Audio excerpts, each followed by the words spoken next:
పూరా లోకల్.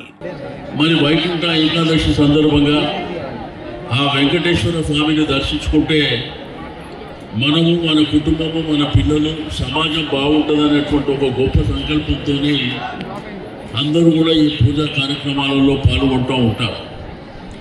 కానీ ఈ మధ్యరాత్రి నిన్నటి నుంచి స్టార్ట్ అయినటువంటి ఈ యొక్క జాతర కూడా చాలా ప్రాంతాల్లో చేస్తారు. కానీ ఇక్కడ నామాల గుండుకు మరి ఇక్కడ ఉన్నటువంటి ప్రత్యేకత, నోముల ప్రకాశ్ రావు గారు ఎంత డబ్బైనా పర్వాలే ఆ దేవుణ్ణి ఆ దేవదేవుణ్ణి అందరూ కొలుచుకోవాలనేటువంటి సంకల్పంతో వారు ఎంతో గొప్ప కార్యక్రమాలను నిర్వహిస్తారు. కాబట్టి అందుకే లక్షలాదిగా భక్తులు ఈ దేవాలయానికి రావడం జరుగుతుంది.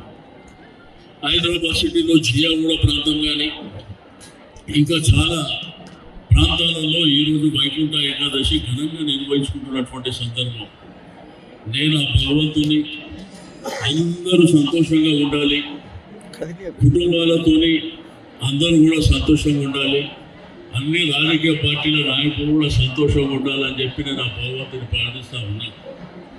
ఎందుకంటే సమాజంలో మనమందరము ఒకటే, విభిన్నమైనటువంటి పరిస్థితుల్లో విభిన్నంగా మనం ఉండేటువంటి సంస్కృతి మనకు ఉన్నది. కాబట్టి ఈరోజు ఈ యొక్క దేవాలయంలో జరిగేటువంటి మధ్యరాత్రి నుంచి జరిగేటువంటి మరి భక్తులు పూజ చేసుకుంటున్నటువంటి సందర్భంలో వారందరూ కూడా భగవంతుడు మంచి చేకూరాలని చెప్పి భగవంతుడు వాళ్ళకి ఆరోగ్యాలు ప్రసాదించాలని నేను కోరుకుంటూ మరి ఈరోజు ఈ కార్యక్రమాన్ని ఏర్పాటు చేసినటువంటి నోముల ప్రకాష్ రావు గారికి, వారి సహచర బృందానికి అందరికీ పేరున అభినందనలు తెలియజేస్తూ ఉన్నాను.